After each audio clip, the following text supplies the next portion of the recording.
பிதாவாகிய தேவனாலும் குமாரனாகிய இயேசு கிறிஸ்துவினாலும் பரிசுத்த ஆவியினுடைய பலத்தினாலும் உங்கள் அனைவருக்கும் கிருபையும் சமாதானம் உண்டாவதாக. இந்த ஞாயிற்றுக்கிழமையிலும் கர்த்தரை நாம் பாடி ஆராதித்து மகிமைப்படுத்துவோம். எந்த அன்புள்ள ஆண்டவர் இயேசுவே, நான் உந்த நாமத்தை போற்றிடுவேன். உம்மை போல் ஒரு தேவனை பூமியில் அறிந்திடேன். உயிர் தந்த தெய்வம் நீரே என்று பாடி கர்த்தரை மகிமைப்படுத்தலாம். ஸ்தோத்திரம். நல்ல கைகளை தட்டி கர்த்தரை மகிமைப்படுத்தி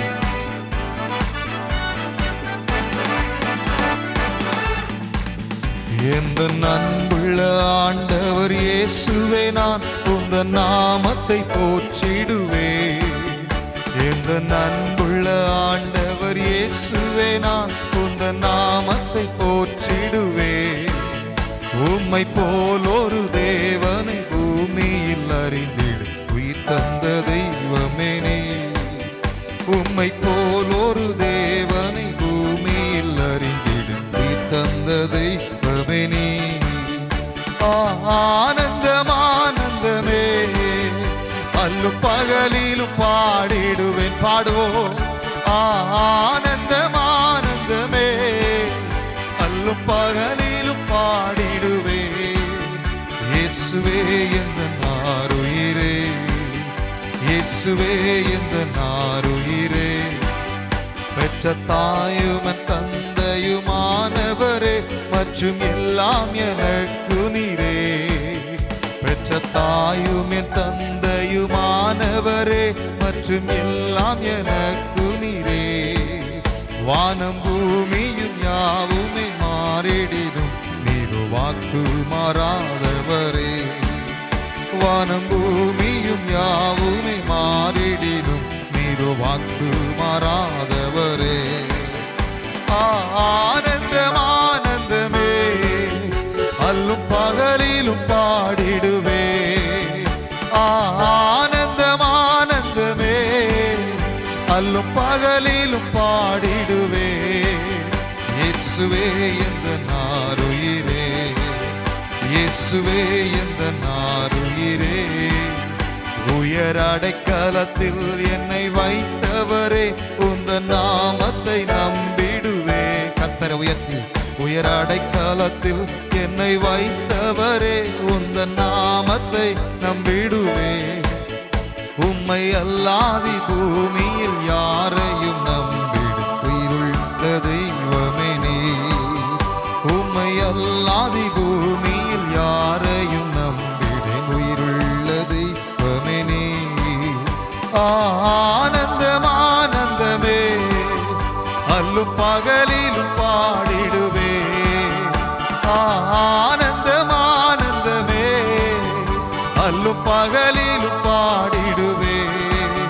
இயேசுவே இந்த நாருயிரே, இயேசுவே இந்த நாருயிரே. எந்த சிருஷ்டிகரே, உம்மை நினைத்திட இந்த வாலிப நாட்கள் எங்களுக்கு தந்தீர். இந்த பாடலை கேட்டுக்கொண்டிருக்கிற ஒவ்வொருவருக்கும் கர்த்தர் வாலிபத்துக்கொத்த பலனை தருகிறது மாத்திரமல்ல, நாம் ஆரம்ப நாட்களில் கர்த்தரை பற்றி கொண்ட அந்த நாட்களில் எந்த அளவிற்கு அதிகமாய் கர்த்தரை நேசித்தோமோ, அதே போல கர்த்தரை இன்றைக்கு மகிமைப்படுத்த அந்த ஆதியிலிருந்த அன்பை இன்னும் அதிகமாய் பெருக்கிக் கொள்ள பரிசுத்த ஆவியானவர் பலன் தருவாராக. இணைந்து பாடுவோம். எந்த சிருஷ்டிகரை, உம்மை நினைத்திடவே தந்த வாலிப நாட்களிலே இந்த மாய உலகத்தை வெறுத்திட அளித்தீரே பரிசுத்த ஜீவியமே. எந்த சிருஷ்டிகரே, உம்மை நினைத்திடவே தந்த வாலிப நாட்களிலே. எந்த சிருஷ்டிகரே, உம்மை நினைத்திடவே தந்த வாலிப நாட்களிலே. இந்த மாய உலகத்தை வெறுத்திட அளித்தீர் பரிசுத்த ஜீவிய. இந்த மாய உலகத்தை வெறுத்திட அளித்தீர் பரிசுத்த ஜீவியமே. ஆனந்தம் ஆனந்தமே, அல்லும் பகலிலும் பாடிடுவே. ஆனந்தம் ஆனந்தமே, அல்லும் பகலிலும் பாடிடுவே. இயேசுவே எந்த நாருயிரே, இயேசுவே எந்த நாருயிரே. பொன் வெள்ளியுமோ பெரும் பேர்ப்புகளோ பண ஆஸ்தியும் வீணல்லவோ. பொன் வெள்ளியுமோ பெரும் பேர்ப்புகளோ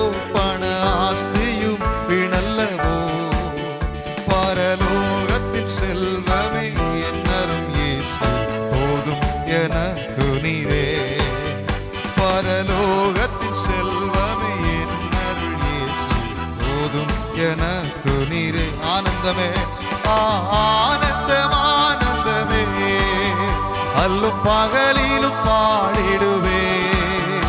ஆனந்தம் ஆனந்தமே அல்லும் பகலிலும் பாடிடுவே. இயேசுவே எந்த நாருயிரே, இயேசுவே எந்த நாருயிரே, இயேசுவே எந்த நாருயிரே. ஒருவனை அவன் தாய் மறப்பாளோ, அவள் மறந்தாலும் நான் உன்னை மறப்பதில்லை. உன்னை நான் எப்படி மறப்பேன், உன்னை நான் எப்படி கைவிடுவேன் என்று கர்த்தர் நம்மை பார்த்து அன்போடு ஞாபகப்படுத்துகிறார். உன்னை நான் மறந்து விடவில்லை, நான் உன்னை மறந்து விட்டேன் என்று நினைக்காதே. நிச்சயமாய் நீ என்னுடைய உள்ள கைகளில் இருக்கிறாய். என் கண்ணுக்குள்ளே உன்னை வைத்து நான் பாதுகாக்கிறேன். நீ என்னால் மறக்கப்படுவதில்லை என்று கர்த்தர் உங்களை பார்த்து பலப்படுத்தி சொல்லுகிறார். சோர்ந்து போயிருக்கிற உங்களுக்கு, என்னை நினைத்து பார்க்க யாருமில்லையே என்று நினைத்து பார்க்கிற உங்களை கர்த்தர் எண்ணிக்கொண்டிருக்கிறார். அவர் ஒருபோதும் உங்களை மறக்கவில்லை. ஆமென். இந்த பார்தலத்தின் சொந்தக்காரர் அவர், என்னுடைய உள்ளத்தின் சொந்தமானார். மகிழ்வோம் மகிழ்வோம் தினமாக மகிழ்வோம், இயேசுராஜனம் சொந்தமாயினார். மகிழ்வோம் மகிழ்வோம் தினமாக மகிழ்வோம், இயேசுராஜனம் சொந்தமாயினார். இந்த பாதலத்தின் சொந்தக்காரர் அவர், இந்த உள்ளத்தில் சொந்தமானார். இந்த பாதலத்தின் சொந்தக்காரர் அவர், இந்த உள்ளத்தில் சொந்தமானார். ஆனந்தமே ஆனந்தமே பரமானந்தமே, இது மாபெரும் பாக்கியமே. பாடுவோம். ஆனந்தமே பரமானந்தமே, இது மாபெரும் பாக்கியமே. இந்த பாதலத்தின் சொந்தக்காரர் அவர், இந்த உள்ளத்தின் சொந்தமானார். இந்த பாதலத்தின் சொந்தக்காரர் அவர், எந்த உள்ளத்தில் சொந்தமானார். சின்னஞ்சிறு வயது என்னை குறித்து விட்டார், தூரம் போயினும் கண்டு கொண்டார். சின்னஞ்சிறு வயது என்னை குறித்து விட்டார், தூரம் போயினும் கண்டு கொண்டார். தமது ஜீவனை எனக்கு அளித்து ஜீவன் பெற்றுக்கொள் என்று உரைத்தார். தமது ஜீவனை எனக்கு அளித்து ஜீவன் பெற்றுக்கொள் என்று உரைத்தார். எந்த சூழ்நிலையும் எந்த சூழ்நிலையும் அவர் அன்பினின்று என்னை பிரிக்காது காத்துக் கொள்வார். எந்த சூழ்நிலையும் அவர் அன்பினின்று என்னை பிரிக்காது காத்துக் கொள்வார். என்னை நம்பி அவர் தந்த பொறுப்பதனை அவர் வரும் வரை காத்துக் கொள்வே. என்னை நம்பி அவர் தந்த பொறுப்பதனை அவர் வரும் வரை காத்துக் கொள்வேன். அவர் வரும் நாளிலே, அவர் வரும் நாளிலே என்னை காரம் அசைத்து அன்பாய் கூப்பிட்டு சேர்த்துக் கொள்வார். அவர் வரும் நாளிலே என்னை காரம் அசைத்து அன்பாய் கூப்பிட்டு சேர்த்துக் கொள்வார். அவர் சமூகமதில் அங்கே அவருடனே ஆடி பாடிய மகிழ்ந்திடுவே. ஆனந்தமே பரமானந்தமே, இது மாபெரும் பாக்கியமே. கைகளை தட்டி இந்த பாதலத்தின் சொந்தக்காரர் அவர், எந்த உள்ளத்தின் சொந்தமானார். இந்த பாதலத்தின் சொந்தக்காரர் அவர், எந்த உள்ளத்தின் சொந்தமானார். உமக்காகத்தானே உயிர் வாழ்கிறேன், உம்மை தானே நேசிக்கிறேன். உமக்காகத்தானே உயிர் வாழ்கிறேன், உம்மை தானே நேசிக்கிறேன். வாழ்ந்தாலும் உம்மோடுதான், மரித்தாலும் உம்மோடுதான். அர்ப்பணித்து வாழ்ந்தாலும் உம்மோடுதான்,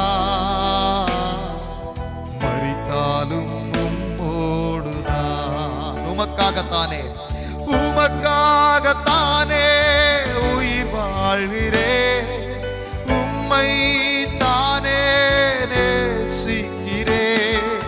உமக்காகத்தானே உயிர் வாழ்கிறேன், உம்மை தானே நேசிக்கிறேன்.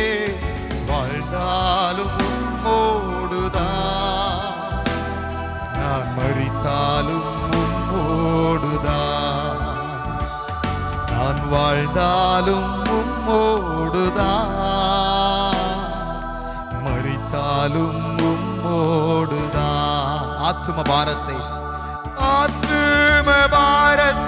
தாருமையா, அபிஷேகத்தால் என்னை நிரப்புமையா. ஆத்தும பாரத்தை தாருமையா, அபிஷேகத்தால் என்னை நிரப்புமையா. வாழ்ந்தாலும் உம்மோடுதான், மரித்தாலும் உம்மோடுதான். நான் வாழ்ந்தாலும் உம்மோடுதான், மரித்தாலும் உம்மோடுதான். வாழ்ந்தாலும் உம்மோடுதான், நான் மரித்தாலும் உம்மோடுதான். கிறிஸ்துவின் அன்பை விட்டு எங்களை பிரிப்பவன் யார்? ஆதி திருச்சபைகளில் அப்படிப்பட்ட வைராக்கியம் இருந்தது. அந்த வைராக்கியம் நமக்குள் இன்றைக்கும் இருக்க வேண்டும். உலகத்தின் ஏதோ ஒரு காரியத்துக்காக கர்த்தரை பின்பற்றினோம் என்று சொன்னால் எல்லோரை காட்டிலும் பரிதபிக்கப்பட்ட ஒரு நிலைமைக்குள் நாம் தள்ளப்பட முடியும். ஆனால் எது இருந்தாலும் இல்லாவிட்டாலும் எல்லாவற்றையும் லாபமாக தெரியக்கூடிய எல்லாவற்றையும் நஷ்டமும் குப்பையுமாக எண்ணி அவரையே பற்றி கொண்டு இந்த ஒரு வாழ்க்கை உமக்காக எல்லாவற்றையும் நான் சகிப்பேன், உமக்காக நான் எல்லாவற்றையும் பொறுத்துக் கொள்ளுவேன் என்று இருக்கும் பொழுது கொஞ்ச பலன் இருந்தும் அவர் நாமத்தை நாம் மறுதலியாமல் இருக்கிறபடினால் நமக்காக ஒரு திறந்த வாசலை கர்த்தர் ஆயத்தப்படுத்தியிருப்பார். இந்த ஆராதனை கர்த்தரை நாம் மகிமைப்படுத்தினோம். தேவனே, உம்மை நாங்கள் உயர்த்தினோம். நீர் ஒருவரே எங்கள் வாழ்க்கை என்பதை புரிந்து கொண்டோம் ஆண்டவரே. அதையே நாங்கள் அறிக்கை செய்கிறோம், எங்களை அப்படியே அர்ப்பணிக்கிறோம் ஆண்டவரே. இந்த ஆராதனையில் இணைந்து ஆராதிக்கிற பிள்ளைகளும் உம்மை நோக்கி தங்களை அர்ப்பணித்துக் கொண்டிருக்கிறார்கள். அவருடைய வாழ்க்கைகளை நீங்கள் பொறுப்பெடுத்து நடத்தும் ஆண்டவரே. ஒவ்வொரு வாழ்க்கையிலையும் கிறிஸ்துவுக்காக ஆண்டவரே ஸ்தோத்திரம் வாழ்வதற்கும் கிறிஸ்துவுக்காக மரிப்பதற்கும் ஆண்டவரே வைராக்கியம் உண்டாவதாக அர்ப்பணிக்கும் இருதயத்தை கர்த்தர் கொடுக்கிறதுக்காய் நன்றி. எங்களுடைய துதி பலிகளை ஏற்றுக்கொண்டதற்காய் நன்றி. தொடர்ந்து நம்முடைய வார்த்தைகளின் மூலமா எங்களோடு இடைபெடும் இயேசுவின் நாமத்தில் ஜெபிக்கிறோம் ஜீவனுடைய நல்ல பிதாவே, ஆமென், ஆமென். தொடர்ந்து தேவனுடைய வார்த்தைகளை கேட்டு நாம் கர்த்தருக்குள் நாம் நிலைத்திருக்க கர்த்தர் உதவி செய்வார். கர்த்தருடைய வார்த்தைகளை கேட்டு ஆசீர்வதிக்கப்படுங்கள். ஆமென்.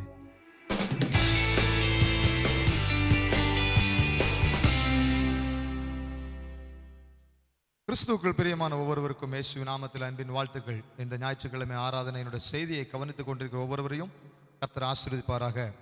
மத்தேயு 16ஆம் அதிகாரம் 18ஆம் வசனத்திலே, மேலும் நான் உனக்கு சொல்லுகிறேன், நீ பேதுருவாய் இருக்கிறாய், இந்த கல்லின் மேல் என் சபையை கட்டுவேன், பாதாளத்தின் வாசல்கள் அதை மேற்கொள்வதில்லை என்று இயேசு கிறிஸ்து பேதுருவை பார்த்து சொல்லுகிறதை நாங்கள் வாசிக்கிறோம். நீ பேதுருவாய் இருக்கிறாய், இந்த கல்லின் மேல் என் சபையை கட்டுவேன், பாதாளத்தின் வாசல்கள் அதை மேற்கொள்வதில்லை. இந்த வசனத்தை நாம் எடுத்து பார்த்தோம் என்று சொன்னால் 3 பகுதியாக இதில் எழுதப்பட்டிருக்கிறது. முதலாவது, கிறிஸ்து சபையை கட்டுவார். ஒரு சபை கட்டப்படுவது கிறிஸ்துவில் தான். கிறிஸ்துவைத்தான் அஸ்திபாரமாக வைத்து ஒரு சபை கட்டப்படுகிறது.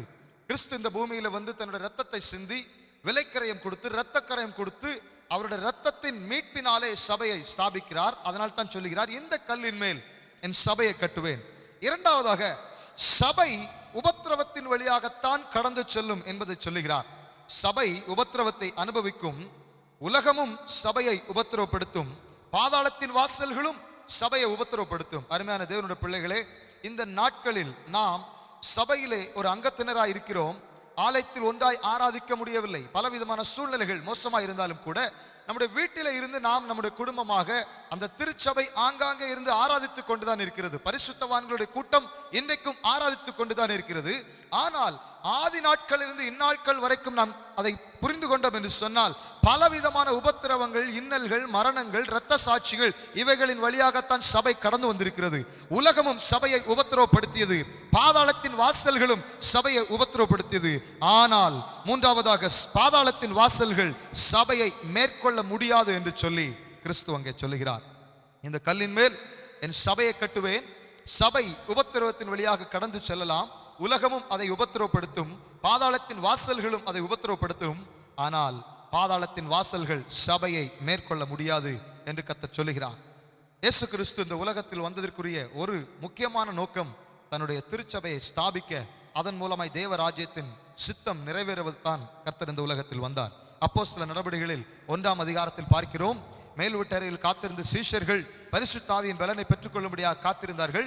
அப்போஸ்தலர் 2ஆம் அதிகாரத்தில் பார்த்தோம், பரிசுத்த ஆவியினுடைய பலன் அவர்களை நிரப்பினது. அப்போஸ்தலர் 1ஆம் அதிகாரம் 8ஆம் வசனத்தில் சொல்லுகிறார், பரிசுத்த ஆவியினுடைய பலன் உங்களிடத்தில் வரும் பொழுது நீங்கள் பலனடைந்து எருசலேமிலும் யூதேயா முழுவதிலும் சமாரியாவிலும் பூமியின் கடைசி பரியந்தம் எனக்கு சாட்சிகளாய் இருப்பீர்கள் என்று சொல்லுகிறார். 2வது அதிகாரத்தில் பரிசுத்த ஆவியினுடைய பலனை பெற்றுக்கொண்டார்கள். அப்படி பலனை பெற்றுக்கொண்ட பின்பு நடந்த காரியங்கள் எடுத்து பார்த்தால் 2ஆம் அதிகாரத்தினுடைய முடிவுக்குள்ளே ஏறக்குறைய 3000 பேர் அன்றைக்கு முதலாக திருச்சபையில் சேர்க்கப்படுகிறார்கள். அப்போஸ்தலர் 5ஆம் அதிகாரத்தை பார்க்கும் பொழுது 5000 பேர் அன்றைக்கு சபையில் சேர்க்கப்படுகிறார்கள். அப்போஸ்தலர் 8ஆம் அதிகாரத்தில் எருசலேமில் மாத்திரம் நடந்து கொண்டிருந்த திருச்சபை ஊழியம், அங்கே மாத்திரம் அஸ்திபார போடப்பட்டிருந்த கிறிஸ்துவினுடைய திருச்சபை எருசலேமிலிருந்து யூதேயாவிற்கும் சமாரியாவிற்கும் அப்படி பரவி செல்ல ஆரம்பிக்கிறது. ஸ்தேவானுடைய மரணத்திற்கு பின்பாக எருசலேமில் இருந்த தேவனுடைய பிள்ளைகள் அப்போஸ்தலர்கள் தவிர மற்ற எல்லா சீஷர்களும் சிதறடிக்கப்பட்டார்கள். சிதறி போனவர்கள் எங்கும் திரிந்து சுவிசேஷத்தை பிரசங்கிக்க தொடங்கியவுடனே எருசலேமில் இருந்த சபை விரிவடைந்து யூதேயா முழுவதிலும் சமாரியாவிலும் கூட சபை பரவ ஆரம்பிக்கிறது. அப்போஸ்தலர் 11ஆம் அதிகாரத்தினுடைய மையப்பகுதிக்கு பின்பாக பார்க்கிறோம், சமாரியாவையும் தாண்டி பூமியினுடைய அடுத்த எல்கைகளுக்குள்ளே சுவிசேஷமும் திருச்சபையினுடைய ஊடுருவலும் போக ஆரம்பிக்கிறது நாம் பார்க்கிறோம். தேவனுடைய ராஜ்யம் ஸ்தாபிக்கப்பட்டதை நாம் பார்க்கிறோம். இவை எல்லாவற்றையும் பார்க்கும் பொழுது அப்போஸ்தலருடைய 28ஆம் அதிகாரத்தினுடைய கடைசி பகுதியிலே ஒரு முடிவு இல்லாதது போலவே நமக்கு தெரியும். மற்ற எல்லா நிருபங்களையும் பார்க்கும் பொழுது கடைசி வசனத்திலே கர்த்தராகிய இயேசு கிறிஸ்துவின் கிருபை உங்களோடு இருப்பதாக என்று சொல்லி ஜெபித்து முடிக்கிறதையும் ஆசீர்வாதம் கூறி முடிக்கிறதையும் எல்லா நிருபங்களுடைய கடைசியிலும் பார்க்கிறோம். கிருபையும் சமாதானமும் உங்களோடு இருப்பதாக ஆமென் என்று சொல்லி முடிக்கிறார். ஆனால் அப்போஸ்தலர் நடபடியுடைய கடைசி அதிகாரத்தை எடுத்து பார்த்தோம் என்று சொன்னால் அந்த ஊழியம் நிறைவேற்றி முடியாத ஒரு ஊழியமாகவே நாம் பார்க்க முடிகிறது. உண்மையாகவே சொல்ல வேண்டும் என்று சொன்னால் அப்போஸ்தலர் நடபடிகளில் ஆரம்பிக்கப்பட்ட அந்த ஊழியம் இன்று வரைக்கும், ஏன் கர்த்தராகிய இயேசு கிறிஸ்துவின் 2ஆம் வருகை வரைக்கும் அந்த ஊழியம் நடந்து கொண்டே இருக்கும். ஆனால் ஒன்றை நாம் புரிந்து கொள்ள வேண்டும், இந்த ஊழியத்தின் மத்தியிலே உபத்திரவங்களும் இந்த ஊழியத்தின் மத்தியிலே சித்திரவதைகளும் சபை சந்தித்து வந்தது என்பதை நாம் மறந்து போகக்கூடாது. அப்போஸ்தலர் நடபடிகளில் நாம் பார்க்கிறோம் ஆச்சரியமான அற்புதங்கள், உருமால்கள் பட்டால் சுகம் கிடைக்கும் அற்புதங்கள், நடந்து போகும்பொழுது நிழல் பட்டால் சுகம் கிடைக்கும் அற்புதங்கள், இப்படியெல்லாம் பயங்கரமான காரியங்களை கர்த்தர் செய்து வந்தாலும் இதற்கு பின்பாக ஒரு கிரயம் இருக்கிறது. அவர்கள் தங்களுடைய ரத்தத்தை சிந்தினார்கள், தங்களுடைய அடிகள் படும்படியாய் தங்கள் சரீரத்தை ஒப்பு கொடுத்தார்கள். தாங்கள் மரித்தாலும் பரவாயில்லை, இந்த இயேசுவுக்காக தாங்கள் வைராக்கியமாய் ஜீவிக்க வேண்டும் என்று சொல்லி அவர்கள் உறுதியாக நின்றதை நாம் பார்க்கிறோம். அதைத்தான் இன்றைக்கு நாம் பார்க்க போகிறோம். படுவேதனையில் பரம வெற்றி என்று ஒரு புஸ்தகத்தினுடைய ஆசிரியர் ரிச்சர்ட் உம்ரான், நாம் அவரை குறித்து கேள்விப்பட்டிருப்போம். இரும்பு திரை நாடாக இருந்த கம்யூனிஸ்ட் நாடிலே ரஷ்ய தேசத்திலே ருமேனியாவில் பிறந்த அவர் கைது செய்யப்பட்டு சிறைச்சாலையில் அடைக்கப்பட்டு விட்டார். அவருடைய குழந்தைகள் அவரை 14 வருடம் பார்க்கவில்லை.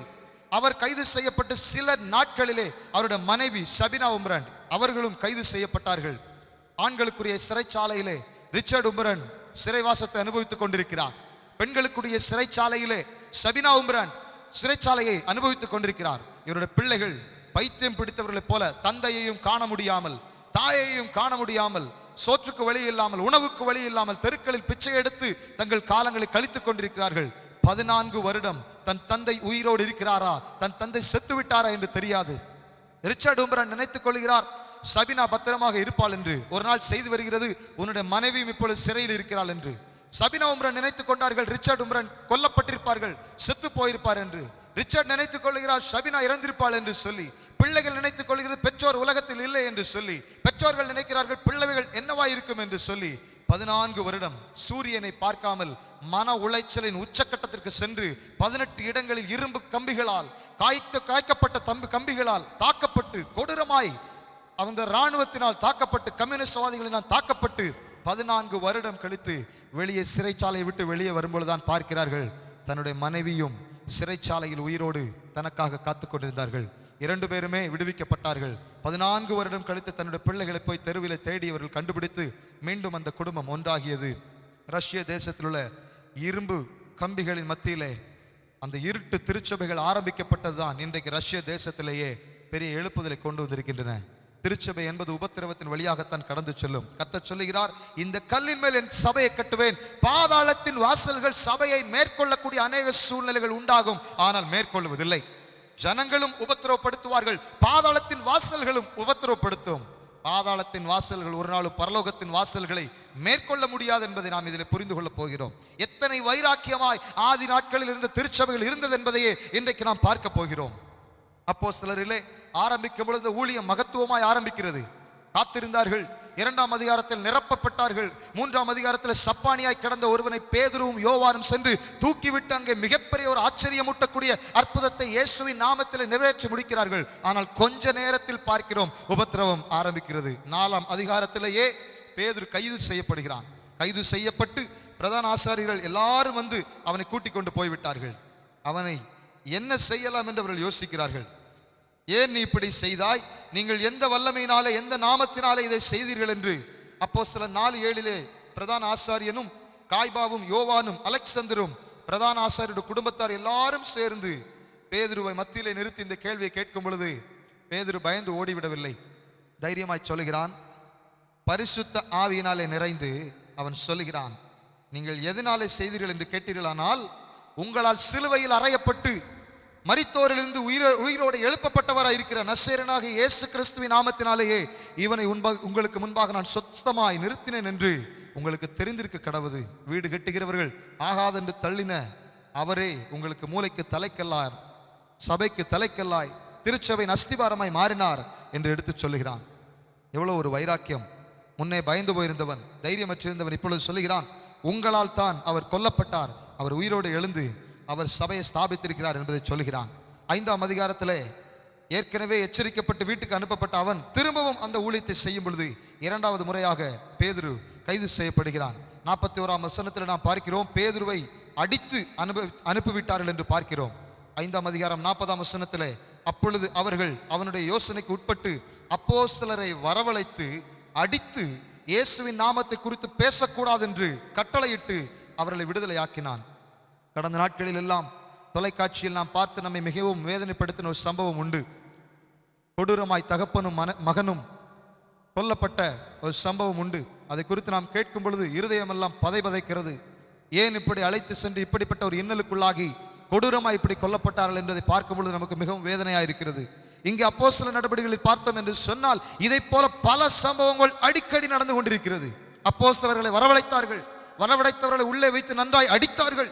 அடித்துவிட்டு அவர்களுக்கு இனிமேல் இயேசுவை குறித்து நீ பிரசங்கிக்க கூடாது என்று கட்டளையிட்டு அனுப்பினார்கள். ஆனால் 41ஆம் வசனமும் 42ஆம் வசனமும் இப்படியே சொல்கிறது, அவருடைய நாமத்துக்காக தாங்கள் அவமானம் அடைவதற்கு பாத்திரராக எண்ணப்பட்டபடியினால் சந்தோஷமாய் ஆலோசனை சங்கத்தை விட்டு புறப்பட்டு போய் தினந்தோறும் தேவாலயத்திலேயும் வீடுகளிலேயும் இடைவிடாமல் சுவிசேஷத்தை பிரசங்கம் பண்ணி இயேசுவை கிறிஸ்து என்று பிரசங்கித்தார்கள் என்று பார்க்கிறோம்.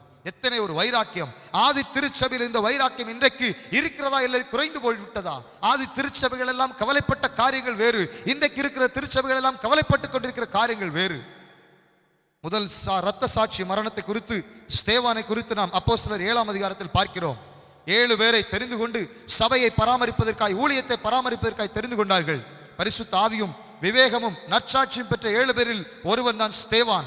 7ஆம் அதிகாரத்தில் கிறிஸ்துவை குறித்து வைராக்கியமாய் பேசுகிறான். அந்த பேச்சின் முடிவிலே ஒன்று ரட்சிக்கப்பட்டிருக்க வேண்டும், ஆனால் அப்படி ரட்சிக்கப்படவில்லை. அதற்கு மாறாக அனைவரும் சேர்ந்து அவனை கல்லெறிந்து கொன்றே விட்டார்கள்.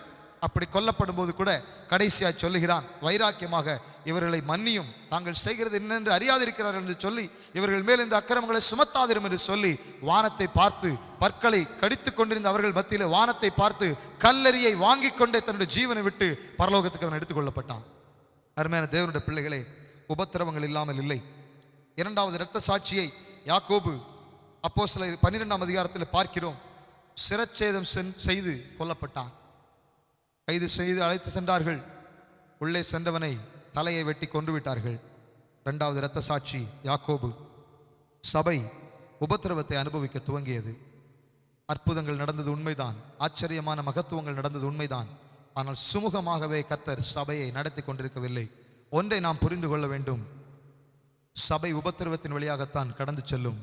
பாதாளத்தின் வாசல்களும் இந்த உலகமும் சபைக்கு எதிராக எழும்பித்தான் நிற்கும்.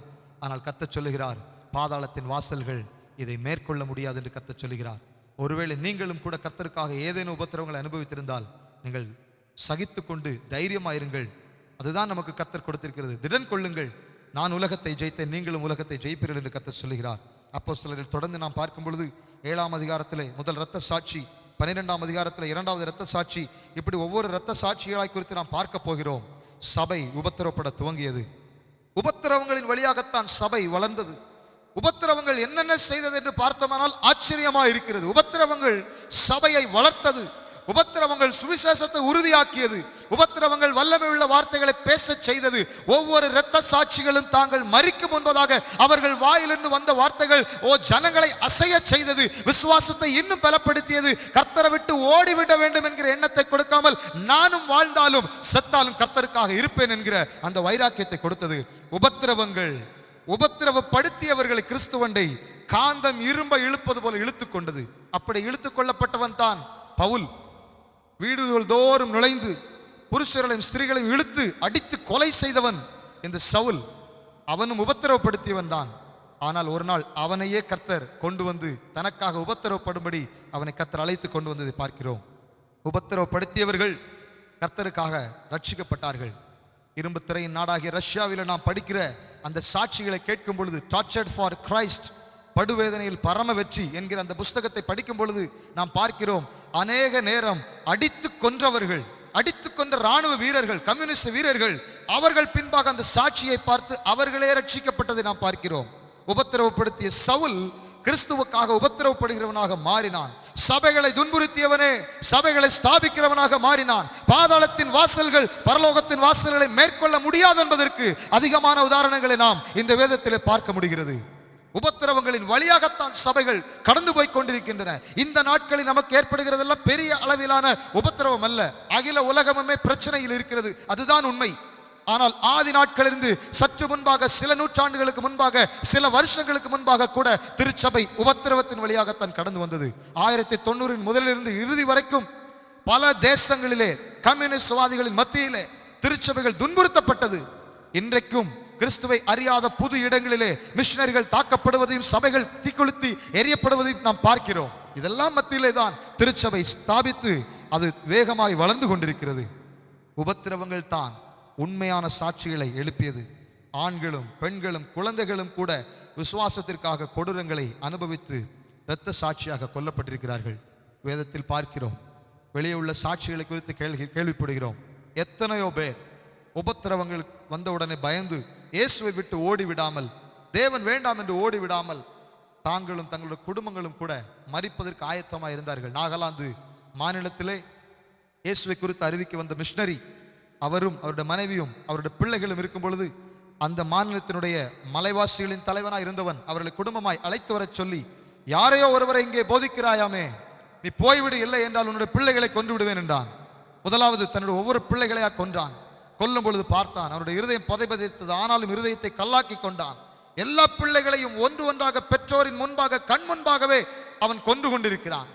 கணவனும் மனைவியும் மாத்திரம் கண்களில் கண்ணீர், ஆனாலும் ஒரு வைராக்கியத்தோடு, நான் வாழ்ந்தாலும் நான் மரித்தாலும் இந்த இயேசுவுக்காக நான் மரித்து விட வேண்டும், அவரை மறுதலித்து நான் பாவியாக நரகத்திற்கு செல்வதை காட்டிலும், நான் ஜீவித்து நான் இந்த உலகத்திலே நான் சுகபோகமாய் வாழ்வதை காட்டிலும் மரித்து நான் பரலோகத்துக்கு சென்று விடலாம் என்கிற உறுதியோடு நின்றார்கள். கண் முன்பாகவே மனைவியும் கொன்று விட்டான். கடைசியாக இவர், நான் மரிக்கும் முன்பாக நானும் ஒரு பாடலை பாட வேண்டும் என்று நினைக்கிறேன் என்று சொல்லி இயேசுவின் பின்னே போக துணிந்தேன். பின்னோக்கே நான், பின்னோக்கே நான், உலகம் என் பின்னே, சிலுவை என் முன்னே, பின்னோக்கே நான், பின்னோக்கே நான் என்று பாடும் பொழுதே அங்கே அவனும் கொல்லப்பட்டான். அதற்கு பின்புதான் அந்த தலைவன் யோசித்தான், எனக்காக ஜீவனை கொடுக்க என்னோடு இருக்கிறவர்கள் இவ்வளவு வைராக்கியமாக இருக்க மாட்டார்களே, ஆனால் எப்படி இவன் இவ்வளவு வைராக்கியமாக இருக்கிறான் என்று நினைத்து பார்க்கும் பொழுது நிச்சயமாக என்னை விட ஒரு மகத்துவம் நிறைந்த தலைவனாகத்தான் அவன் இருக்க வேண்டும் என்று சொல்லி, யார் அந்த இயேசு என்று சொல்லி அவரை குறித்து தொடர்ந்து அறிந்து கொள்ள ஆரம்பித்தான். இன்றைக்கு இந்திய தேசத்தில் அதிகமாய் தேவனுடைய பிள்ளைகள் இருக்கக்கூடிய மாநிலத்தில் ஒன்றாய் இருப்பது நாகாலாந்து மாநிலம். தேவனுடைய பிள்ளைகளே, உபத்திரவங்கள் இல்லாமல் திருச்சபை வளரவில்லை. எத்தனை போராட்டங்களை அனுபவித்திருக்கிறது தெரியுமா? உபத்திரவங்கள் கிறிஸ்தவத்தின் விசுவாசம் அழியாதது என்பதை நமக்கு உறுதியாக்கினது. உபத்திரவங்கள் தான் உபதேசத்திற்காக வைராக்கியமாய் நிற்க செய்தது. எப்பொழுது உபத்திரவம் இருக்கிறதோ அப்பொழுது கள்ள தீர்க்க தரிசனமும் கள்ள போதகமும் கள்ள உபதேசமும் அங்கே இருக்காது. சுகபோகமாய் வாழக்கூடிய நாட்கள் வந்துவிட்டால் தேசத்தில் கள்ள உபதேசங்கள் வந்து விடுகிறது, கள்ள தீர்க்க தரிசனமும் வந்து விடுகிறது. ஆனால் கிறிஸ்துவுக்காக உபத்திரவப்படக்கூடிய வாய்ப்புகள் உருவாகும் பொழுது கள்ள தீர்க்க தரிசனங்களும் கள்ள உபதேசங்களும் இருக்கிற இடம் தெரியாமல் ஓடிவிடுகிறது. உபத்திரவங்கள் கிறிஸ்துவையும் உபத்திரவப்பட்டவர்களையும் நெருங்க செய்தது. நாம் நெருங்குவதெல்லாம் உபத்திரவத்தின் வழியாகத்தான். வலிகளும் வேதனைகளும் மரணமும் கூட ஒரு பொருட்டாக தெரியாத அளவிலே கிறிஸ்துவுக்காக வைராக்கியமாய் நிற்கச் செய்தது. உபத்திரவங்கள் இயேசு கிறிஸ்து உலகத்தார் அல்லாதது போல நாமும் உலகத்தார் அல்ல என்பதை வெளிப்படுத்துகிறது. எத்தனை பேருக்குள் அப்படிப்பட்ட ஒரு உணர்வோடு நீங்கள் இந்த செய்தியை கேட்டுக்கொண்டிருக்கிறீர்கள்? நீங்கள் இந்த உலகத்தாரா இல்லை தேவனுக்குரியவர்களா? உங்களை குறித்து நீங்கள் ஒரு கேள்வியை கேட்டுக்கொள்ளுங்கள். Are you for this world or are you for eternity? நீங்கள் இந்த உலகத்திற்காக வாழ்ந்து கொண்டிருக்கிறீர்களா, நித்தியத்திற்காக வாழ்ந்து கொண்டிருக்கிறீர்களா? உபத்திரவத்தின் வழியாக கடந்து செல்லும் பொழுது நமக்கு ஒன்று புரிகிறது, நாம் இந்த உலகத்துக்குரியவர்கள் அல்ல. உலகமும் அது நிச்சயம் ஒளிந்து போகும். உலகம் ஒளிந்து போகும்போது நாமும் ஒளிந்து போக வேண்டும் என்று சொன்னால் உலகத்திற்கு பின்பாக ஓடலாம். நாம் அழியாத நித்திய ஜீவனை பெற்றுக்கொள்ள வேண்டும் என்று சொன்னால் இனி வரும் பலன்கள் மேல் நோக்கமாக இருக்க வேண்டும். இம்மைக்காக கர்த்தரை பின்பற்றாதபடி நாம் ஜாக்கிரதையாக இருக்க வேண்டும். சரீரத்தில் சுகம் கிடைக்க வேண்டும், அற்புதங்கள் நடக்க வேண்டும், கடன் மாற வேண்டும், நல்ல வேலை கிடைக்க வேண்டும், பிள்ளைகளுக்கு நல்ல திருமணம் நடக்க வேண்டும். இதற்காகத்தான் நீங்கள் தேவனை பின்பற்றுகிறீர்களா? இதையெல்லாம் கர்த்தர் தருவார், நிச்சயமாய் தருவார். அதற்காக நாம் பின்பற்றவில்லை. கிறிஸ்துவுக்காக மரிப்பதற்கும் நான் ஆயத்தமாயிருக்கிறேன் என்று எத்தனை பேர் நீங்கள் சொல்ல முடியும்? அந்த வைராக்கியம் ஆதி திருச்சபைகளில் நிறைந்து வழிந்தது. ஒவ்வொருவரும் தாங்கள் அடிக்கப்படுவதை பெருமையாக எண்ணிக்கொண்டார்கள். ஸ்டேஷனுக்கு போய் அடி வாங்கிட்டு வந்தா யாராவது நம்ம பெருமையா நினைப்போமா? நினைக்க மாட்டோமே. ஆனா ஆதி திருச்சபையில அந்த வசனத்துல பார்க்கிறோம், 5ஆம் அதிகாரத்துல 41ஆம் வசனத்துல பார்க்கிறோம், அவருடைய நாமத்துக்காக தாங்கள் அவமானம் அடைவதற்கு பாத்திரராக எண்ணப்பட்டபடியினால் சந்தோஷமாய் ஆலோசனை சங்கத்தை விட்டு புறப்பட்டு போனார்களாம். போய் அடி வாங்கிட்டு வரும்போது எப்படி வந்தாங்க? ஆண்டவருக்காக அடிபடுறதுக்கு ஒரு பாக்கியம் கிடைச்சது. இன்றைக்கு ஆண்டவருக்காக வந்து பக்கத்து வீட்டில் ஒரு சின்ன பிரச்சனைன்னு சொன்னாலே நான் சர்ச்சுக்கு வந்ததுனால பெரிய துன்பத்தை அனுபவிக்கிறேன் ஐயா, நான் ஊரை விட்டு கொஞ்சம் ஒதுங்கி இருக்கிறதுனால நான் துன்பத்தை அனுபவிக்கிறேன். என்ன துன்பத்தை அனுபவிக்கிறோம்? ஆதி திருச்சபைகளை பார்க்கும் பொழுது அவர்கள் அடிபட்டதை அவர்கள் சந்தோஷமாய் அதை ஒரு மகிழ்ச்சியாய் எண்ணிக்கொண்டார்கள் என்று பார்க்கிறோம். உபத்திரவங்கள் தான் நாம் உலகத்தார் அல்ல என்பதை நமக்கு உறுதி செய்கிறது. உபத்திரவப்படுவதற்கு ஒருவன் ஆயத்தமாய் இல்லை என்று சொன்னால் அவன் இன்னும் உலகத்தானாய்த்தான் இருந்து கொண்டிருக்கிறான். உபத்திரவப்பட்டாலும் பரவாயில்லை, இயேசுவுக்காக நான் வைராக்கியமாய் நிற்பேன் என்று சொல்லுவீர்கள் என்று சொன்னால் நாம் உலகத்தார் அல்ல, அவர் உலகத்தார் அல்லாதது போல நாமும் உலகத்தார் அல்ல என்பதை உறுதிப்படுத்துகிறது இந்த உபத்திரவம். உபத்திரவங்களின் மூலமாய்த்தான் கடைசி மூச்சு வரைக்கும் நிலைத்திருக்கும் பலனை கர்த்தர் கொடுத்தார். ஒருவேளை சுவிசேஷத்தை அறிவிக்கும் பொழுதோ சுவிசேஷத்தின் மூலமாய் நாம் கர்த்தருக்குள் வந்ததினாலோ அடிகள் பட்டிருப்பீர்கள் என்று சொன்னால் நீங்கள் பாக்கியவான்கள். சந்தோஷப்பட்டு கலிகூறுங்கள், பரலோகத்தில் உங்கள் பலன் மிகுதியாயிருக்கும். உங்களுக்கு முன்னிருந்த தீர்க்கதரிசிகளையும் அப்படியே துன்பப்படுத்தினார்களே என்பதை குறித்து நாம் பார்க்கிறோம். இறுதி மூச்சு வரைக்கும் நிலைத்திருக்கும் ஒரு பலனை கொடுத்தது யார் தெரியுமா? பரிசுத்த ஆவியானவர். அப்படிப்பட்ட ஒரு வைராக்கியம் வேண்டும். நாம் ஆராதனையில் பாடினது போல வாழ்ந்தாலும் உம்மோடு தான், மரித்தாலும் உம்மோடு தான் என்று சொல்லி கர்த்தருக்காய் நிலைத்திருக்கும் பலனை கர்த்தர் தருவார். 2 தீமோத்தேயு 4ஆம் அதிகாரம் 6ஆம் வசனத்திலிருந்து 8ஆம் வசனம் வரைக்கும் நாம் பார்க்கிறோம். 2 தீமோத்தேயு 4:6 முதல் 8 வரைக்கும். நான் இப்பொழுதே பானபலியாக வார்க்கப்பட்டு போகிறேன். நான் தேகத்தை விட்டு பிரியும் காலம் வந்தது. நல்ல போராட்டத்தை போராடினேன், ஓட்டத்தை முடித்தேன், விசுவாசத்தை காத்துக்கொண்டேன். இது முதல் நீதியின் கிரீடம் எனக்காக வைக்கப்பட்டிருக்கிறது. நீதியுள்ள நியாயாதிபதியாக கர்த்தர் அந்நாளிலே அதை எனக்கு தந்தருளுவார். எனக்கு மாத்திரமல்ல, அவர் பிரசன்னமாகுதலை விரும்பும் யாவருக்கும் அதை தந்தருளுவார் என்று சொல்லி வேதம் பவுலுடைய வார்த்தைகளை நமக்கு எடுத்துக் கொடுக்கிறது. எத்தனை உபத்திரவங்கள்! எல்லாருக்குள்ளே ஒரே ஒரு வாஞ்சை இருந்தது, கடைசி மூச்சு வரைக்கும் என் தகப்பனுக்கு எனக்காக தன் ஜீவனை கொடுத்த என் நேசருக்காக கடைசி மூச்சு வரைக்கும் நான் உறுதியாக நிற்க வேண்டும். ஆதி திருச்சபையில் இருந்த அந்த வைராக்கியம் இயேசு கிறிஸ்துவின் நாமத்தில் இந்த நாட்களில் சபைகளுக்குள் அது பாயக்கடவதாக. அந்த வைராக்கத்தை இழந்ததினால் தான் உலகத்தின் பக்கத்தில் நமக்கு இழுப்பு உண்டாகிறது, சிற்றின்பங்களின் நாட்டங்கள் உண்டாகிறது. வாழ்ந்தால் பரவாயில்லை, வாழாவிட்டாலும் பரவாயில்லை, ஏதோ ஒன்று தேவை, அதற்காக இயேசுவினிடத்தில் போகிறோம் என்ற அந்த இம்மைக்குரிய நோக்கங்கள் மாறி மறுமைக்காக, நித்திய ஜீவனுக்காக, எனக்காக என் தன் ஜீவனை கொடுத்த நேசருக்காக நான் வாழ வேண்டும் என்கிற அந்த வைராக்கியம் இப்பொழுதே நமக்குள் ஊற்றப்படுவதாக. இந்த நாட்களில் அந்த வைராக்கியம் குறைந்திருப்பது மிகப்பெரிய வேதனையான காரியமாக இருக்கிறது. திருச்சபை அந்த வைராக்கியத்தை இழந்து தவிக்கிறது. நோக்கம் மாறிவிட்டது, தரிசனம் மாறிவிட்டது, லக்குகள் மாறிவிட்டது, நம்முடைய சிந்தனைகள் எல்லாம் மாறிவிட்டது. ஏதோ ஒன்றை சாதிக்க வேண்டும் என்று சொல்லித்தான் சபை ஓடிக்கொண்டிருக்கிறது. இறுதி மூச்சு வரை கர்த்தருக்காக உறுதியாக நிற்க வேண்டும் என்கிற எண்ணம் சபையை விட்டு அகன்று கொண்டிருப்பது எத்தனை வேதனையான விஷயம். பிலிப்பு சிலுவையிலே அவரும் அறைந்துதான் கொல்லப்பட்டார். இயேசு கிறிஸ்துவை சிலுவையில் அறைந்தது போல பிலிப்பையும் சிலுவையில் அறைந்துதான் கொண்டார்கள். மத்தேயு, ஆயக்காரனாயிருந்த மத்தேயு இயேசுவின் பின்னால் வந்ததினால் அவருக்கு கிடைத்தது என்ன தெரியுமா? வாளால் அறுத்து கொண்டார்கள். இயேசுவின் சகோதரனாய் இருந்த யாக்கோபை சுத்தியல் போன்ற ஒரு ஆயுதத்தை எடுத்து அவன் தலையில் அடித்து பின்னே அவனை கல்லும் எறிந்து கொண்டார்கள். கிறிஸ்துவுக்காக தன் ஜீவனை கொடுத்ததை பார்த்து கொண்டிருக்கிறோம். மத்தியா யூதாஸ் இறந்தவுடனே இன்னொரு சீஷன் வேண்டுமே என்று சொல்லி சீட்டு போட்டு மத்தியா என்கிற ஒரு சீஷனை தெரிந்தெடுத்துக் கொள்கிறார்கள். அப்போஸ்தல நடவடிக்கைகளிலும் அவனுடைய ஊழியத்தை பற்றி பின்பு பார்க்க முடியவில்லை. ஆனால் ஒன்று தெரியும், கல்லெறிந்து அவனுடைய தலையை வெட்டி கொண்டார்கள் என்பது சரித்திரம் நமக்கு கூறுகிறது. ஆண்ட்ரூ, அந்திரேயா, இயேசுனுடைய சீஷனா இருந்தவன், எக்ஸ் போன்ற ஒரு சிலுவையிலே குறுக்காக அறைந்து கொண்டார்கள். 2 நாட்கள் அவன் சிலுவையில தொங்கிக் கொண்டே பிரசங்கித்தான் என்று சரித்திரம் நமக்கு கூறுகிறது. எத்தனை ஆச்சரியமான ஒரு காரியம், நம்மால் புரிந்து கொள்ள முடியாத காரியம். நம்முடைய சுற்றி இருக்கிற இடங்களில் சித்திரவதைகளை குறித்து கேள்விப்படும் பொழுது, கடுமையான தாக்குதல்களை குறித்து கேள்விப்படும் பொழுது, கொலைகள் நடத்துகிற விதங்களை கேள்விப்படுகிற போது நம்முடைய உள்ளம் எத்தனை பதைபதைக்கிறது. ஆனால் தேவனுடைய பிள்ளைகள் கர்த்தருக்காக கொண்ட வைராக்கியத்தினால் அவர்கள் அப்படியாக தங்களுடைய சூழ்நிலைகளிலே கர்த்தரை மறுதலிக்காமல் சிலுவையிலே அறையப்பட்டவனாக ஆணிகளில் தொங்கிக் கொண்டே 2 நாட்கள் பிரசங்கித்துக் கொண்டே மரித்தவன் தான் இந்த அந்திரேயா. பேதுரு, இயேசுவை நேரே அடித்துக் கொண்டார்கள். நான் அப்படி அறையப்படுவதற்கு பாத்திரன் அல்ல, என்னை தலைகீழாக அடித்துக் கொள்ளுங்கள் என்று சொன்ன உடனே பேதுருவை தலைகீழாக அடித்துக் கொண்டார்கள். பவுல் பல முறை கொடுமைப்படுத்தப்பட்டிருக்கிறான். அவனுடைய உபத்திரவத்தின் பட்டியலை அவன் பின்பாக எழுதுகிறான். பல முறை கொடுமைப்படுத்தப்பட்டு கடைசியாக நீரோ ராயனால் தலையை துண்டித்து கொல்லப்பட்டான் பவுல். நம் இந்திய தேசத்துக்கும் கூட தேவன் அனுப்பின கர்த்தருடைய சீஷனாகிய அப்போஸ்தலனாகிய தோமா சென்னை பட்டணத்திலே இன்றைக்கும் சாட்சியாக இருக்கிற லிட்டில் மவுண்ட் என்கிற இடத்திலிருந்து சாந்தம் வரைக்கும் உள்ள அந்த மவுண்ட் ரோடு, அவனை கல்லெறிந்து அங்கிருந்து விரட்டி அடித்து கல்லாலே எறிந்து கொண்டு போட்டார்கள். நம்முடைய மாநிலத்தில் நடந்த கொடுமை. இதற்கெல்லாம் ஒரே காரணம், சபை ஸ்தாபிக்கப்பட வேண்டும் என்பதற்காகத்தான் கிறிஸ்து தன்னுடைய ஊழியக்காரர்களை இப்படியாய் அனுப்பினார். உபத்திரவங்கள் இல்லாமல் சபை இல்லை. எத்தனை சுகபோகமாய் இன்றைக்கு வாழ்ந்து கொண்டிருக்கிறோம். வேதம் சொல்லுகிற சுகபோகமாய் வாழ்கிறவன் உயிரோட செத்தவன் என்று எழுதப்பட்டிருக்கிறது. நாம் அப்படி உறுதியாக இருப்போமா? உபத்திரவங்கள் வந்தவுடனே அண்டை வீட்டார் நம்ம ஏளனம் பேசினால் எத்தனை யோசிக்கிறோம். இப்படி போக வேண்டாம், அப்படி போக வேண்டாம், கவனமாக இருப்போம். யாராகிலும் நம்மளை ஏளனம் பேசிவிட்டால் நமக்கு தாங்க முடியவில்லை. ஆனால் கர்த்தருக்காக அடிகள் பட்டதை அவர்கள் பெருமையாக நினைத்துக் கொண்டார்கள். உங்கள் கையில் வைத்திருக்கும் இந்த புத்தகம் இருக்கிறதே, இந்த வேத புஸ்தகம், இரத்த சாட்சிகளின் அக்கினிகளுக்கு சாட்சியான புஸ்தகம். அக்கினியான ஒவ்வொரு வார்த்தைகளும் நமக்கு பகுத்து கொடுக்கிறது. எவ்வளவு பெரிய வைராக்கியம் ஒவ்வொருவருக்குள்ளும் இருந்தது என்பதை புரிய வைக்கிறது. 14 வருடங்கள் காத்திருந்தவர்களுடைய பலன்தான் ரஷ்ய தேசம் இன்றைக்கு இயேசுவை அறிந்து கொண்டு கிறிஸ்துவின் தேசமாக இருக்கிறது. அப்படிப்பட்ட கிரயம் செலுத்த வாய்ப்பு கொடுத்தால் நீங்கள் உங்களை அர்ப்பணிப்பீர்களா? அப்படி ஒரு வாய்ப்பு கிடைத்தால், கர்த்தருக்காக பாடுபடுவதற்கு ஒரு வாய்ப்பு கிடைத்தால் நீங்கள் என்ன முடிவெடுப்பீர்கள்? யோசித்து பாருங்கள்.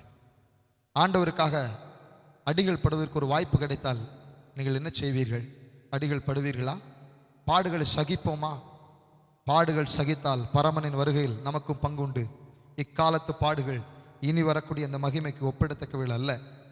2 கொரிந்தியர் 11ஆம் அதிகாரத்திலே பவுல் தான் பட்ட பாடுகளின் ஒரு சிறு பகுதியை எழுதுகிறான். நீங்கள் கவனித்து பார்த்தீர்கள் என்று சொன்னால் வேதனை நிறைந்த ஒரு பகுதியாக இருக்கிறது. 2 கொரிந்தியர் 11ஆம் அதிகாரம் 23ஆம் வசனம் முதல் 28ஆம் வசனம் வரைக்கும் பவுல் சொல்லுகிறார். அவனுடைய பாடுகளின் பட்டியலை அடுக்குகிறான். அவர்கள் கிறிஸ்துவின் ஊழியக்காரரா? நான் அதிகம் புத்தீனமாய் பேசுகிறேன். நான் அதிகமாய் பிரயாசப்பட்டவன். நான் அதிகமாய் அடிபட்டவன். அதிகமாய் காவலில் வைக்கப்பட்டவன். அநேக தரம் மரண அவதியில் அகப்பட்டவன். யூதர்களால் 1 குறைய 40 அடியாக 5 தரம் நான் அடிக்கப்பட்டேன். 3 தரம் மிலாறுகளால், சங்கிலிகளால், கொக்கிகளால் அடிக்கப்பட்டதை சொல்லுகிறான். 1 தரம் கல்லெறியுண்டேன். 3 தரம் கப்பற்சேதத்தில் இருந்தேன். கடலிலே ஒரு பகல் முழுவதும் போக்கினேன். அநேகம் தரம் பிரயாணம் பண்ணினேன். ஆறுகளால் வந்த மோசங்களிலும், கள்ளரால் வந்த மோசங்களிலும், என் சுய ஜனங்களினால் வந்த மோசங்களிலும், அந்நிய ஜனங்களினால் வந்த மோசங்களிலும், பட்டணங்களில் உண்டான மோசங்களிலும், வனாந்திரத்தில் உண்டான மோசங்களிலும், சமுத்திரத்தில் உண்டான மோசங்களிலும், கள்ள சகோதரத்தில் உண்டான மோசங்களிலும், பிரயாசத்திலும், வருத்தத்திலும், அநேக முறை கண்விழிப்புகளிலும், பசியிலும், தாகத்திலும், அநேக முறை உபவாசங்களிலும், குளிரிலும், சில நேரத்தில் நிர்வாணமாக கூட நான் இருந்தேன் என்று அவன் சொல்லுகிறான். இத்தனையும் சொல்லிவிட்டு என்மேல் நீங்கள் பரிதாபப்படுங்கள் என்று சொல்லவில்லை. இவை முதலானவைகளை எல்லாமல் எல்லா சபைகளை குறித்தும் உண்டாயிருக்கிற கவலைதான் என்னை நாள்தோறும் நெருக்கிக் கொண்டிருக்கிறது என்று சொல்லுகிறான். எதையாவது ஒன்றையாவது இதில் நான் தாங்கி இருப்போமா? ஒரு வார்த்தை கேட்டால் கூட அதற்காக நம்முடைய வாழ்க்கை தரத்தை மாற்றி விடுகிறோம். கிறிஸ்தவத்தின் நிலைமை விட்டு புரண்டு போய் விடுகிறோம். எத்தனை காயங்களும் அடிகளும் படும் பொழுதும் கூட அத்தனை வைராக்கியமாக இருக்கிறான். அதனால் தான் எழுதுகிறான், கிறிஸ்துவின் அன்பை விட்டு எங்களை ஒன்றுமே பிரிக்க முடியாது. நம்முடைய நிலைமை என்ன? கர்த்தருக்காக நாம் வைத்திருக்கும் வைராக்கியத்தினுடைய நிலைமை என்ன? யோசித்து பார்க்க வேண்டிய ஒரு காரியம். இப்படியே தான் சென்று கொண்டிருக்கும் என்று நம்மால் சொல்ல முடியாது. வருகை நாட்கள் சமீபமாய் மாறிக்கொண்டிருக்கிறது, நாட்கள் நெருங்கிக் கொண்டிருக்கிறது. மனம் திரும்புங்கள், பரலோக ராஜ்யம் சமீபமாய் இருக்கிறது. இன்னும் கூட நம்மால் புரிந்து கொள்ள முடியவில்லை, ஆண்டவர் வருவதற்கு இன்னும் சில நூற்றாண்டுகள் எடுக்கும் என்று நினைத்துக் கொண்டிருப்போம். ஆனால் நம்மை விட புத்தியினர்கள் ஒருவரும் இருக்க முடியாது. உறுதியாக நிற்க வேண்டும். எப்பொழுது வேண்டுமானாலும் இருக்கலாம். சபை திரும்ப கூடுமா கூடாதா யாருக்கு தெரியும்? போய்கொண்டிருக்கிற நிலைமைகளை பார்த்தால் எப்படி வேண்டுமானாலும் செல்லலாம். நீங்கள் இருக்கிற இடங்களில் உங்கள் சாட்சிகளை காத்துக்கொண்டு கர்த்தருக்காக வைராக்கியமாய் நில்லுங்கள். அப்பொழுது தான் அவருடைய வருகையில் நாம் சேர்த்துக் கொள்ளப்பட முடியும். இக்காலத்தினுடைய சபைகளின் நிலைமையை பார்த்தால் உண்மையாகவே மிகவும் வேதனையாக இருக்கிறது. அனலும் இல்லாமல் குளிரும் இல்லாமல் இருக்கிற அனுபவம் தான் இந்த நாட்களில் உள்ள சபையினுடைய அனுபவம். ரொம்ப டீப்பா எதுலையுமே போக வேண்டாம். ஒரு சிலருடைய பிரசங்கம் எப்படி இருக்கிறது? ஆண்டவருக்காக மரிக்கிறத பத்தி ஏன் பேசுறீங்க? ஆண்டவருக்காக வாழ்றதை பத்தி பேசுங்க. ஆண்டவருக்காக வாழ்றது முக்கியம் தான், ஆண்டவருக்காக மரிக்கிறது முக்கியம் தான். ரெண்டுக்குமே நம்ம ரெடியா இருக்கணும். வாழ்றதுக்கு கர்த்தர் நிச்சயமாய் தருவார். தேவையான சாப்பாடு தருவார், தேவையான உடையை தருவார், தங்க வேண்டிய வீட்டுக்கு இடத்தை தருவார், எல்லாவற்றையும் தருவார். ஒன்று சொந்த வீட தருவார், இல்லாட்டி வாடகை வீட தருவார். எதையாவது ஒன்று நிச்சயமா தருவார். அவ்வளவுதானே தேவை நம்மளுக்கு. ஆண்டவருக்காக மரிப்பதற்கு வாய்ப்பு கிடைத்தாலும் நான் மரிப்பதற்காக தயாராக இருக்க வேண்டும் என்கிற அந்த வைராக்கியம் இருதயத்தில் தேவை. வெளிப்படுத்தலில் பார்க்கிறோம், 7 சபைகளையும் குறித்து நிறைவுகளையும் குறைவுகளையும் சொல்லும் போது அதிகமாய் குறைவுகளைத்தான் கர்த்தர் சொல்லுகிறார். உண்மையாகவே சொல்ல வேண்டுமானால் இந்த நாட்களில் சபைகளுடைய காரியங்களை பார்க்கும் பொழுது அதிகமாகவே நாம் நம்மை மாற்றிக்கொள்ள வேண்டிய சூழ்நிலையில் தான் உள்ளது. நம்மை என்னையும் சேர்த்தே சொல்லுகிறேன், மாற்றிக்கொள்ள வேண்டிய காரியங்கள் தான் அதிகமாக இருக்கிறது. ஆதி அன்பை விட்டுவிட்ட சபையாகவே இன்றைக்கு இருக்கிறது. அநேக சபைகள் பரலோகத்தை பற்றி பேச மறந்து விட்டன. எத்தனை வேதனையான ஒரு காரியம். எல்லா வாரமும் ஒரு ஆசீர்வாதமான பிரசங்கம். எப்படியாகினும் பரலோகத்தை பற்றி பேச வேண்டும் என்பதை ஒதுக்கி விடுகிறார்கள். அதை பற்றி பேசினால் ஜனங்கள் வரமாட்டார்கள். அதை பற்றி பேசினால் ஜனங்களுக்குள்ளே பயம் வந்துவிடும். நிறைய கூட்டத்தை சேர்க்க முடியாது. கூட்டத்தை சேர்த்து ஒரு பிரயோஜனமும் இல்லை. பரலோகத்தில் கொண்டு சேர்க்க வேண்டும் என்பதுதான் முக்கியம். அரசியல், ஜாதி சண்டைகள், சுயநலங்கள் எல்லாம் சபையை ஆக்கிரமித்து நிறைத்துவிட ஆரம்பித்து விட்டன. பாராளுமன்றத்திலும் நாடாளுமன்றத்திலும் என்ன நடக்கணுமோ அது சபைக்குள் நடந்தால் எப்படி இருக்கிறது? பாவத்தை கண்டும் காணாதது போல இருக்கக்கூடிய ஊழியர்கள் நேரே கண்டித்தால் போய்விடுவார்கள் என்கிற வருத்தம். பரலோகத்துக்கு கொண்டு சேர்க்க வேண்டுமா? சபையினுடைய கட்டடத்தில் கொண்டு சேர்க்க வேண்டுமா? சபையினுடைய கட்டடத்தில் சேர்ப்பது முக்கியமல்ல, பரலோக ராஜ்யத்தில் கொண்டு சேர்க்க வேண்டும். கண்டிப்பாக உணர்த்தக்கூடிய ஊழியக்காரன் தான் உண்மையான ஊழியக்காரனாக இருப்பான். என் குமாரத்தினுடைய காயங்களை மேற்பூச்சாய் பூசுகிறவனுக்கு ஐயோ என்று கர்த்தர் சொல்லுகிறார். மேற்பூச்சாய் பூசுகிறவன் என்றைக்காகிலும் ஒரு நாள் உங்களுடைய காயங்கள் உள்காயமாய் மாறி உன் கையையே எடுக்க வேண்டிய நிலைமைக்குள்ள ஒன்று தள்ளிவிடுவான். பிதுக்கி சீழ் பிதுக்கி ரணத்தை ஆற்றி காயத்தை எடுத்து சுத்தமாய் மாற்றுகிறவன் தான் நல்ல ஊழியக்காரனாய் மருத்துவனாய் இருக்க முடியும். எங்கே போய்கொண்டிருக்கிறது என்றால் இன்றைக்கு என்ன நிலைமை என்றே தெரியவில்லை. ஆலயத்துக்குள் சேர்த்து விடலாம், பழைய பரலோகத்தில் கொண்டு சேர்ப்போமா? நமக்கு நாம் கேட்டுக்கொள்ள வேண்டிய ஒரு கேள்வி. ஆலயத்திற்கு ஒவ்வொரு வாரம் வந்து விடுகிறோம். இறுதி நாளில் பரலோகத்தின் வாசலில் நமக்கு வாய்ப்பு கிடைக்குமா? சபை எங்கே போய்கொண்டிருக்கிறது என்று கேட்டால் ஓட்டுநருக்கும் தெரியாது, நடத்துனருக்கும் தெரியாது, பிரயாணம் பண்ணுகிறவர்களுக்கும் தெரியாது. எங்கேயோ போய்கொண்டிருக்கிறோம். பரலோகத்தை நோக்கி பிரயாணம் பண்ணக்கூடிய சபைகள் தான் உண்மையான திருச்சபைகளாக இருக்க முடியும்.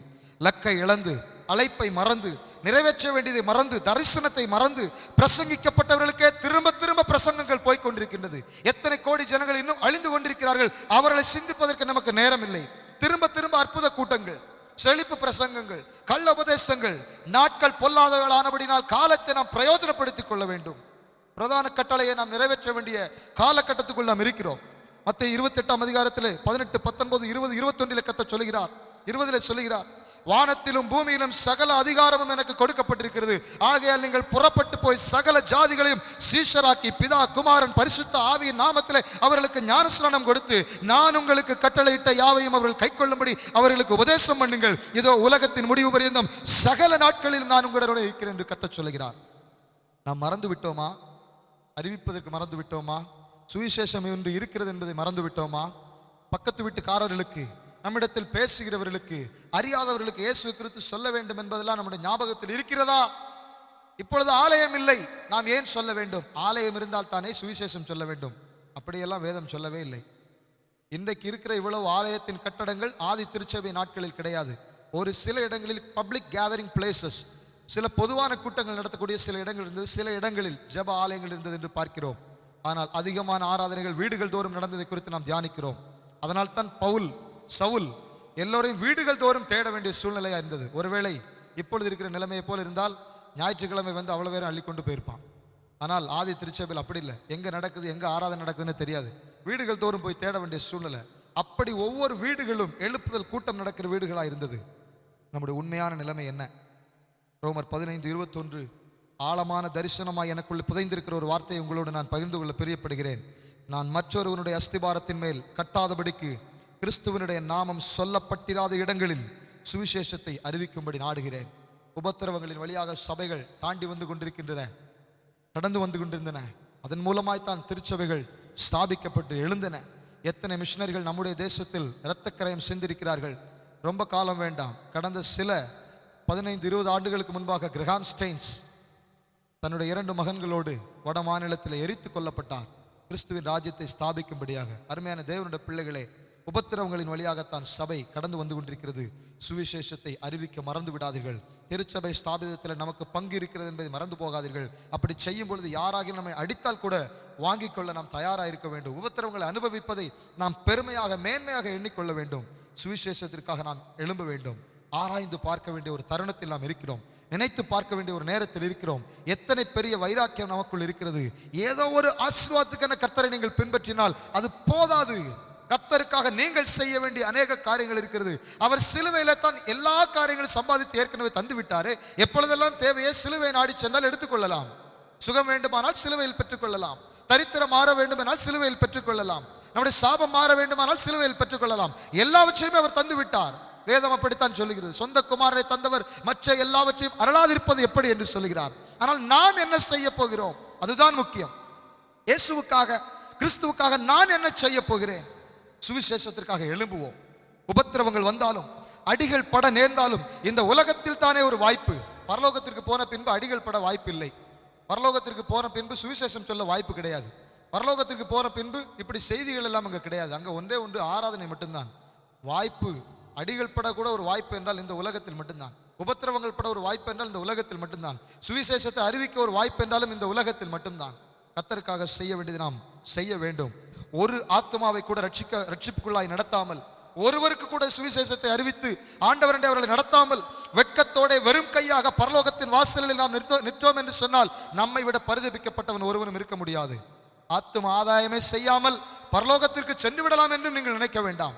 அப்படி ஒரு சுயநலவாதியை கர்த்தர் பரலோகத்திற்குள் அனுமதிக்க மாட்டார். உலகமெங்கும் பரவச் செய்ய வேண்டும். பரிசுத்தவான்களின் பாதையிலும் அவர்கள் காட்டிய அடிச்சுவடுகளையும் பின்பற்றி சபையை உலகமெங்கும் பரவச் செய்ய வேண்டும். இது நம்முடைய கடமை. ஆதி அப்போஸ்தலனுடைய சபையின் வைராக்கியம் நமக்குள் ஊற்றப்படுகிறதற்காய் கர்த்தரை ஸ்தோத்திரிக்கிறேன்.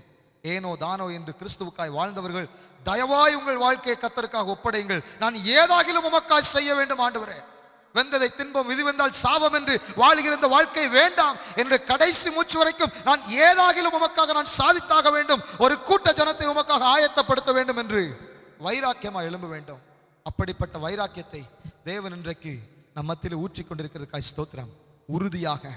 உறுதியான அடித்தளத்தோட ஆதி திருச்சபைகள் கடந்து வந்த பாதைகளை நினைத்து பார்த்து வைராக்கியமாக அடிகள் பட்டாலும் வேதனைகள் பட்டாலும் கிறிஸ்துவுக்காக எழும்பி நின்று, சுவிசேஷத்திற்காக எழும்பி நின்று, அறிவிக்கப்படாத இடங்களை கண்டுபிடித்து சென்று ஏதோ ஒரு வழியிலே கிறிஸ்துவை பற்றி அறிவிப்போம். அதுதான் நம்முடைய கடமை. இப்பொழுது நாம் செபிக்க போகிறோம். தேவனுடைய சமூகத்திலே நாம் நம்மை அர்ப்பணிக்க போகிறோம். என்னுடைய வாழ்க்கையினுடைய இறுதி மூச்சு வரைக்கும் நான் உமக்காக வாழ்வேன் தகப்பனே. எத்தனை பயங்கரமான சாட்சிகளை கேட்டோம் ஆண்டவரே, எத்தனை பயங்கரமான காரியங்களை பார்த்தோம். அனலும் இல்லாமல் குளிரும் இல்லாமல் இருக்கிற எங்களுடைய நிலைமைகள் மாறுவதாக. ஆதி அன்பை விட்டதற்காக எங்களை மன்னிப்பீராக. என்ன நிலைமையிலிருந்து விழுந்தோம் என்பதை பார்த்து மீண்டும் எங்களை எங்களுடைய ஸ்தானத்திலே ஒரு விசை நிலைநிறுத்தும் ஆண்டவரே. ஒரு விஷயங்களை நினைத்தருளும் ஆண்டவரே. ஒரு விஷயங்களை எங்கள் ஸ்தானத்திற்கு கொண்டு சென்று நிலைநிறுத்தும் ஆண்டவரே. பரலோகத்தை பற்றி நாங்கள் பேச மறந்ததற்காக எங்களை மன்னியும். எங்களுடைய ஒரே நோக்கம் அந்த பரலோக ராஜ்யத்தில் நாங்கள் வந்து சேர வேண்டும். நாங்களும் ஆயத்தப்பட வேண்டும். எங்களோட ஒரு கூட்ட ஜனத்தையும் நாங்கள் ஆயத்தப்படுத்த வேண்டும் ஆண்டவரே. பாவத்தை கண்டும் காணாதது போல் இருக்கிற நிலைமைகளும் சபைகளும் மாறுவதாக. கர்த்தருடைய வைராக்கியம் ஒவ்வொரு சபையிலும் ஊற்றப்படுவதாக. ஆலயத்திற்குள் எண்ணிக்கையை சேர்ப்பதில் மாத்திரம் குறிக்கோளா இருக்கிற சபைகள் திரும்புவதாக. பரலோகத்தில் உள்ள ஜனங்களுடைய எண்ணிக்கைகளை அதிகரிப்பதற்காக நாங்கள் பிரயாசப்பட வேண்டும் ஆண்டவரே. எங்களுடைய ராஜ்யத்தை ஸ்தாபிக்க அல்ல, இயேசு கிறிஸ்துவின் ராஜ்யத்தை ஸ்தாபிக்கவே நாங்கள் பிரயாசப்பட வேண்டும் ஆண்டவரே. இந்த உபத்திரவங்கள் எங்கள் வாழ்க்கையில் வந்தாலும் கூட நாங்கள் இடறி போகாதபடி ஆவியானவர்களை பலப்படுத்துகிறதற்கு ஸ்தோத்திரம். எங்கள் விசுவாசத்தை உறுதிப்படுத்துகிறேன். கள்ள உபதேசங்கள் ஒளிந்து போவதாக, வைராக்கியமற்ற காரியங்கள் ஒளிந்து போவதாக. உபத்திரவத்தின் மூலமாய் உம்மோடு நெருங்கி சேர்கிற அனுபவத்தை நீர் கொடுக்கிறதுக்காய் நன்றி. உமக்காகத்தானே உயிர் வாழ்கிறே, உம்மை தானே நேசிக்கிறே. உமக்காகத்தானே உயிர் வாழ்கிறே, உம்மை தானே நேசிக்கிறே. வாழ்ந்தாலும் உம்மோடுதான், மரித்தாலும் உம்மோடுதான். நான் வாழ்ந்தாலும் உம்மோடுதான், மரித்தாலும் உம்மோடுதான். உமக்காகத்தானே உமக்காகத்தானே உயிர் வாழ்கிறே, உம்மை தானே அர்ப்பணித்து சொல்வோம். உமக்காகத்தானே உயிர் வாழ்கிறே, உம்மை தானே நேசிக்கிறே. வாழ்ந்தாலும் இயேசுவுக்கா, மரித்தாலும் இயேசுவுக்கா. நான் வாழ்ந்தாலும் இயேசுவுக்கா, மரித்தாலும் இயேசுவுக்கா. ஆத்தும பாரத்தை தாருமையா, அபிஷேகத்தால் என்னை நிரப்புமையா. ஆத்தும பாரத்தை ஊற்றுமையா, அபிஷேகத்தால் எம்மை நிரப்புமையா. வாழ்ந்தாலும் இயேசுவுக்காய் அர்ப்பணித்து சேர்ந்து சொல்லுங்க. மரித்தாலும் இயேசுவுக்காய், நான் வாழ்ந்தாலும் இயேசுவுக்காய், மரித்தாலும் இயேசுவுக்காய். பரிசுத்தமுள்ள பிதாவே, படுவேதனைகளிலும் கூட பரம வெற்றியை கொடுத்தவரே, ஓ உம்முடைய கரத்தில் எங்களை அர்ப்பணிக்கிறோம் ஆண்டவரே. உம்முடைய கிருபையின் கரத்துக்குள் எங்களை தாழ்த்துகிறோம். ஏதோ பெரிய பாடுகளை நாங்கள் அனுபவித்தது போல நினைத்து கொண்டிருந்தவைகளை எல்லாம் இன்றைக்கு தகர்த்து, எத்தனை பயங்கரமான படுவேதனைகளையும் கொடூரமான மரணங்களையும் சித்திரவதைகளையும் இரத்த சாட்சியான மரணத்தின் நிலைமைகளையும் சந்தித்த ஒவ்வொரு பரிசுத்தவான்களுடைய இரத்தமும் இன்றைக்கு திருச்சபைகளாய் ஆங்காங்கே எழும்பி இருக்கிறதை நினைத்து எங்களை அந்த பாதைகளில் நடத்தும்படியாய் நாங்கள் அர்ப்பணிக்கிறோம் ஆண்டவரே.